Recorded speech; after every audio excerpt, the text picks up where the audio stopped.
Okay, so today we have the second episode of the Fate project featuring Sakura Matou. She was the orb skin in the Fate collab, and I think in Japan she was the first top rarity orb skin ever. But due to how NA scheduled its collabs, I think Sakura was the second or the third after Gung-Ho Lakshmi and the King of Fighters Chris. Chris is also in the build.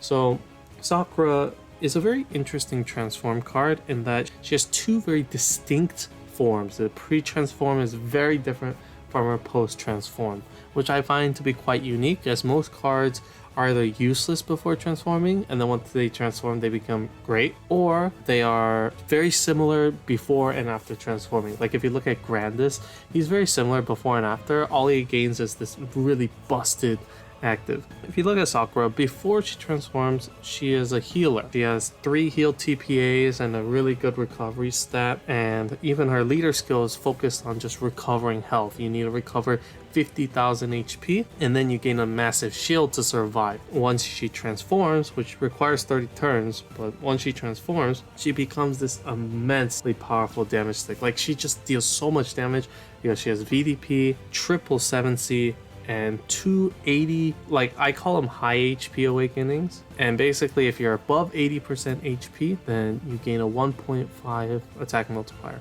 She has immense amounts of damage after she transforms, and her leader skill changes from healing to get a shield. Now all you have to do is match 7 combos to get a shield, which is achievable on pretty much any given board. So Sakura is a beast once she transforms, and her active really helps in that it creates 3 dark orbs. It gives you 1.5x attack for dark, and then it gives you 1.5 times the time. So in case you don't have time or you get time debuff constantly, you can get rid of it very quickly. When I'm leading Sakura, I decided, I'm gonna lead double Sakura, because why not? And with double Sakura, because it's on a 2-turn cooldown, her post-transform active, I can use it every single turn as long as I alternate between the leader and the helper. So then I thought to myself, that's really cool, and I can deal a lot of damage, but how can I make this build even crazier? And of course, you have the King of Fighters Chris right now. So I posted a video before where I used 6 Chris in a single build.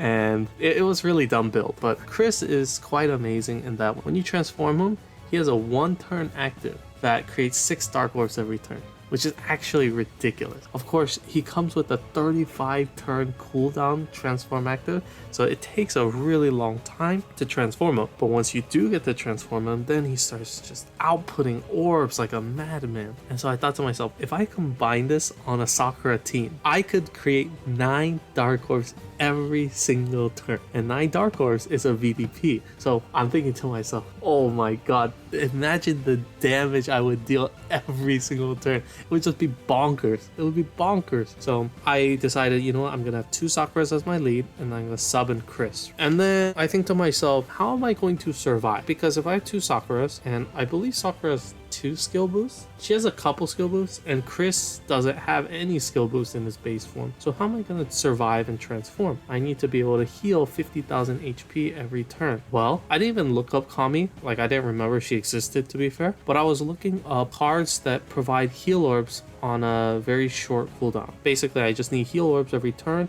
and Kami came up, and I'm like, wow, this card is perfect for what I need. It will provide me constant heal orb generation, and not only that, but it also gives me 1.5 times recovery, which helps me reach that 50,000 HP recovered threshold. So I think to myself, okay, I'm gonna run double Kamis, and then now I have 9 dark orbs every turn. I have 1.5 times attack every turn, 1.5 times time every turn. I have 1.5 times recovery every single turn. And because of the 3 heal orbs that I generate, I also get to heal every single turn. So yeah, I'm just outputting like a madman. So we have 1 more slot, right? And I think to myself, what should I put in this slot? And at first I was thinking it was skill boost stick, because I need to be able to transform, and if I put skill boost stick, it'll help me transform. But the more I thought about it, I was like, I don't really need a skill boost stick because, let's face it, I'm going to be stalling forever with my Kami system while Sakura is not transformed. What does it matter if I stall a couple more turns because I didn't bring that many skill boosts in the last substall? So after thinking about it, I realized, okay, you know, Sopdet will kill me, so I need a Fujin, right? I just need a Fujin to deal with the annoying Fujin spawns. And so what came to mind was I thought of Nelle at first because she's really fast, but then I also thought of Yugi. And after some thought, I went with Yugi originally. And to be honest, that turned out to be a mistake. I mean, his act is great. It does what I need it to do. But in the beginning, when I'm stalling and trying to survive, once you get past the first floor, you get onto Lucy. And once you clear Lucy, you end up with a full dark board. And so once you move on from Lucy and you have that full dark board, you either encounter Fact or you encounter Leonis. Now, Fact, he creates 2 columns of, you know, random light and wood orbs, right? And from those light and wood orbs, I can create heal orbs from Kami to heal and maintain my shield. However, with Leonis, all he does is grab me and doesn't change the board, so I'm left with a full board of dark orbs. And this is bad because Kami cannot create heal orbs over dark orbs. It specifically states in her active, create 3 heal orbs over non-dark orbs, right? And for the most part, it's a good thing because I want to keep dark orb. In this case though, it was bad because I needed those heal orbs to heal, and without them, I kind of just die. So with Yugi, there's nothing I can do, but with Nelle creates a column of dark orbs and a column of heal orbs, and that column of heal orbs would have helped me survive easily versus Leonis or Fact. So I think Nelle would have been the better choice, but I went with Yugi because I was enamored with this 4 VDP and I was just thinking I need to deal massive damage. You know what, it's just a meme video. So I was just thinking to myself, you know, I'm just gonna deal massive damage and have fun with it and hopefully it works out. And so what sucked was I had to stall for Fact every time because if I got Leonis, I would just die. Now I was running it with the assists, and the assists were designed to cover all the utility I need, but for the most part the team just has everything I need anyway, so it didn't really matter. Of course, everything was SDR'd because I didn't want the systems to get delayed, right? Like I need to have my 9 dark orbs every turn, and I need my Kamis to provide me heal orbs and healing every turn. Everything was SDR'd, so nothing would get delayed. Now, in terms of how the team ran, I noticed that the left side Sakura would hit damage cap very consistently as long as I had the HP to sustain. And the reason for that was because the high HP awakenings, the 80% HP awakenings, allowed me to reach enough damage to hit the damage cap of 2.1 billion every single turn as long as I was above 80% HP. However, at first I only had 1 Sakura equipped with the third 80% HP. So Sakura has VDP, 2 80 HP awakenings, and 3 7C. So 3 7C is 8x. If you add in a VDP, that's 2.5, so that's 20x. And then you have 2 of the 80 HP, so one of them is 1.5. So I get to 30 and then to 45. Is it 45? Yeah, I would have 45x personal attack for matching a VDP and 7 combos and being above 80% HP if I play my cards right. Now, I needed more damage. I needed 1.5 more damage to reach the damage cap consistently, assuming that I met all those things. So at first I had 1 80 HP equipped on 1 Sakura, and then I think I had Usui equipped on the other Sakura. And I noticed that while 1 Sakura, the one with the 80 HP equipped, would consistently hit the damage cap, the other one was just quite short. Not quite short, but just short. You know, it didn't reach it, but it was close. It was hitting around 1.5 billion. For me, I was like, you know what? Why don't I adjust the build? Because as I was running, I noticed, hey, I don't really need that much more survivability or that much more HP. So I might as well just opt in for damage. So I switched things around and I put the phase equip on Sakura and things just worked out. And so now, as both Sakuras are just consistently hitting damage cap. As long as my team is in damage, they're going to be hitting damage cap and I'm just dealing massive damage, and it's a lot of fun, right? And so the problem with the build is I keep running into RNG BS, right? Like for example, floor 1, if I lose my dark orbs, I cannot do anything. I just literally die. I need 6 dark orbs on floor 1, and if I don't get that, like let's say I just get orb trolled, or I combo incorrectly, or the spawns change away my dark orbs,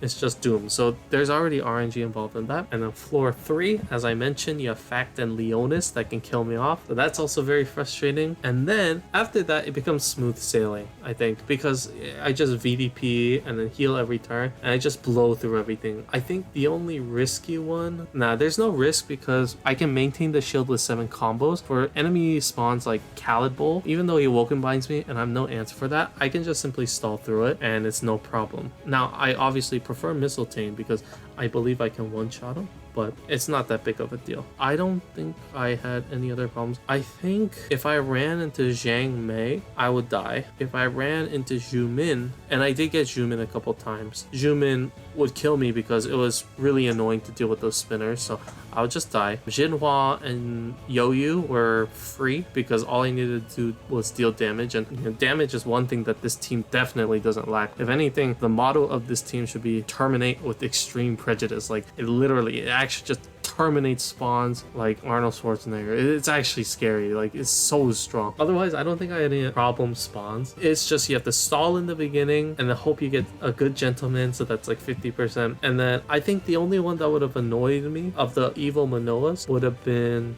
D Manoa, and that's because I have no way to deal with the Woken Bind. El Manoa would have also been bad because of the locks. The locks are quite frustrating, but like the locks are not as dangerous, I don't think. Definitely El Manoa and D Manoa would have slowed me down. As you can see, G Manoa doesn't really do anything to me, and B Manoa and R Manoa should be free. So yeah, you just stall in the beginning and then you just terminate with extreme prejudice.